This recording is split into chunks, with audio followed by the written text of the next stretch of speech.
Welcome to You're Not Broken, Just Rewiring, a free audiobook podcast by me, Glenn Osland. Preface. Is it just me, or do you sometimes feel like a really cool bear claw pendant, buried deep beneath layers of dirt in an archaeological excavation, just waiting to be uncovered? I don't mean that solely as a metaphor, although I do mean it mostly as a metaphor. Sorry, Mom. When I shared an early draft of this book with my mom, she said I might be using too many metaphors. She's not wrong. But metaphors help me see things in a different way. And honestly, seeing things differently is kind of the whole point of this book. So, just for a little while, just for fun, I'd like to invite you to look at yourself from a different perspective. Not a false one, a real one. Just different from what you might be used to. Not the usual story of who you are, your roles, your responsibilities, but from the perspective of your nervous system, an ancient, intelligent system still living and adapting within you. What if your oldest ancestor wasn't a person, but a cell? What if the real you began 4 billion years ago as a single living thread of intelligence? Or 700 million years ago as a flicker of awareness in the first cluster of neurons? What if you're not a single self, but a community of trillions of cells, each one shaped by evolution to survive, adapt, and thrive together? What if your anxiety, your compulsions, your shutdowns, or outbursts aren't signs of failure, but signals? The ancient language of your nervous system trying to bring you back to balance. That's how I've come to see it, and that's what this book explores. I'm not writing as a neuroscientist or a guru, but as a soul-centered, trauma-informed clinical therapist who spent a year interning with court-mandated domestic violence offenders. We used a neuroscience-based brain change curriculum, and that experience changed me. Working with those men, hearing their stories, witnessing their pain, watching the internal walls they'd built for survival, showed me how our nervous systems are constantly adapting, often without conscious permission. What looks like brokenness is often brilliance in disguise, coping strategies shaped under pressure, long before understanding was possible. That's not an excuse. It's a frame, a way of seeing. Because thriving starts with how we see. And what I saw in them is what I hope you'll begin to see in yourself. Not a problem to be solved, but a process unfolding. Not a flaw to be fixed, but a system trying, always, to return to coherence. I've learned to meet that process with what Carl Rogers calls unconditional positive regard. It's a posture also echoed in many wisdom traditions. Maitri in Buddhism, Chesed in Judaism, Agape in Christian thought, Ubuntu in Southern African philosophy. Different names for the same stance, a deep recognition of worth that exists beneath behavior, a willingness to stay present with the parts that hurt. That's what I try to hold when I sit with clients, and that's what I hope to hold for you as a reader, too. All of my own identities, therapist, life coach, podcaster, former academic, imperfect dad, wandering soul, have shaped how I think about thriving. They inform the metaphors I reach for. They color the language I use. And they've helped me land on this. The nervous system doesn't speak in words. It speaks in patterns, in impulses, in symptoms that make us pause. And that brings me back to the bear claw.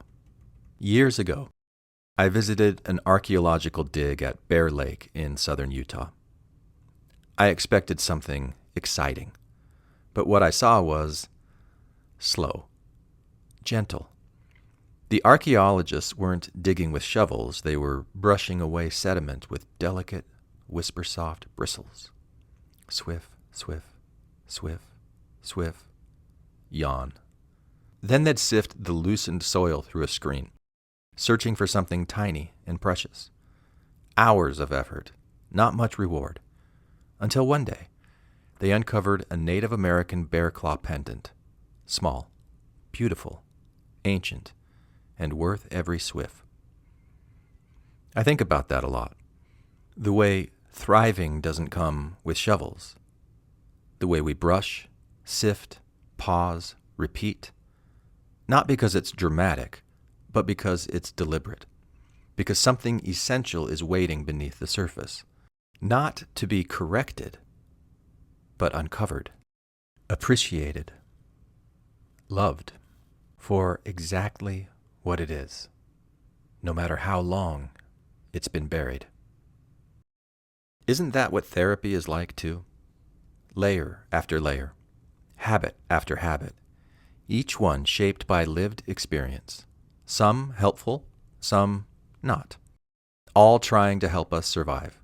Even the behaviors we wish we could change, the procrastination, the reactivity, the scrolling and numbing, are often signals from a system doing the best it can, not optimal, but understandable.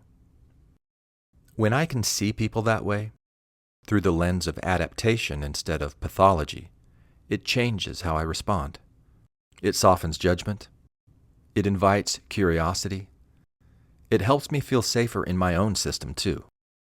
That doesn't mean all behavior is okay. It doesn't mean consequences disappear. But it does mean we begin from understanding, and that creates space for something new. So, that's what this book is. Not a doctrine, not a manual, a reflection, a reframe, a conversation.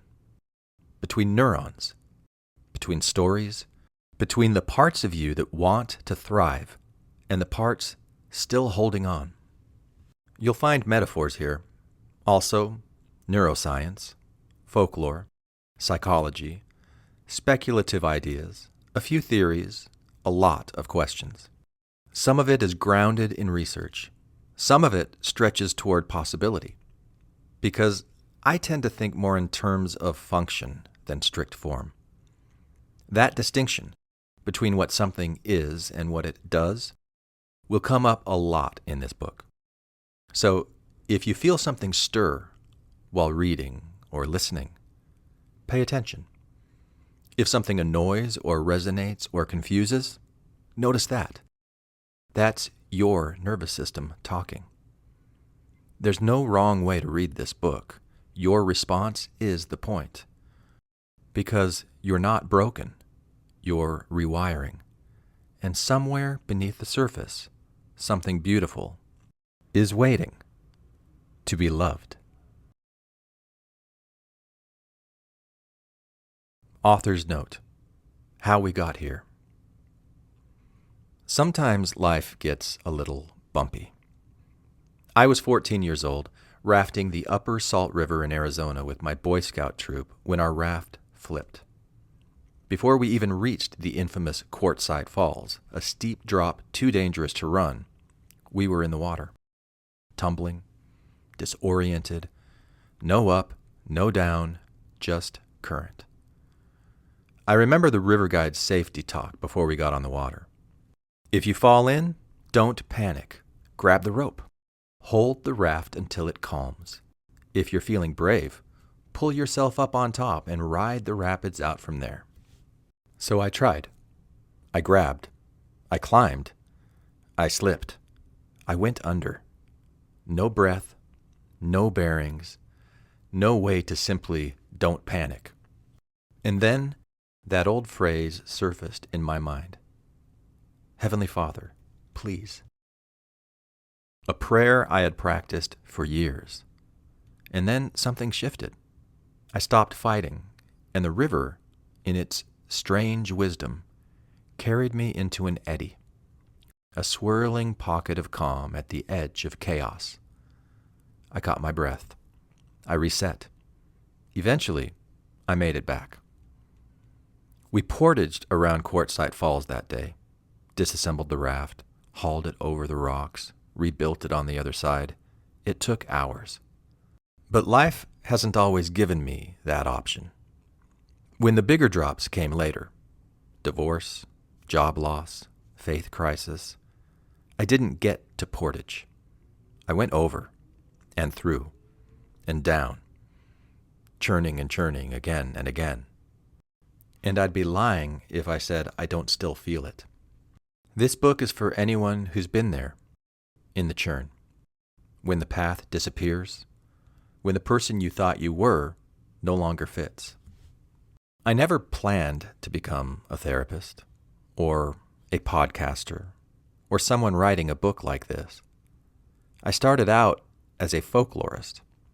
I earned a Master of Arts in Folklore and Mythology, training to become a professor.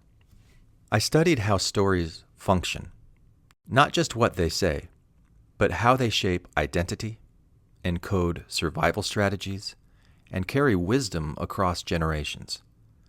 I loved teaching. I thought that would be my path forever. But the river had other plans. I left academia before finishing my PhD to explore the world. For the next 13 years, I worked in global healthcare, overseeing medical device networks across Asia, Europe, and Latin America. The company's motto was, "Always do what's best for the patient," and I loved that. But over time, I saw how the incentives didn't always align. What patients needed wasn't always what got prioritized. That gap between stated values and lived reality stayed with me. Then came another wave, the slow motion collapse of a belief system I once considered absolute. I was raised in a high-demand religious tradition, and when it stopped making sense, I lost more than just doctrine. I lost community, direction, belonging. To process, I co-created a podcast with friends called Infants on Thrones. A space to laugh, rage, grieve, and reimagine. That's where I first encountered the term cognitive distortions, a concept I'd never heard in church, but instantly recognized in my body. Catastrophizing, black or white thinking, emotional reasoning, the mental reflexes that feel like truth but function like folklore. Maybe the way I was raised impacted me more deeply than I really knew. That realization hit me like another eddy. Only later did I learn that these distortions weren't flaws. They were patterns, coping mechanisms, echoes of survival. It lit something up in me. I became a certified life coach under Alan Cohen. His metaphors worked like flashlights for the soul. His teachings didn't give me answers, but lenses. I began coaching individuals and groups, helping them reframe the stories shaping their lives. It felt like folklore again, only more personal, more alive. And my hunger grew. I wanted more structure, more rigor, more tools. So I went back to school and earned a Master of Science in Clinical Mental Health Counseling.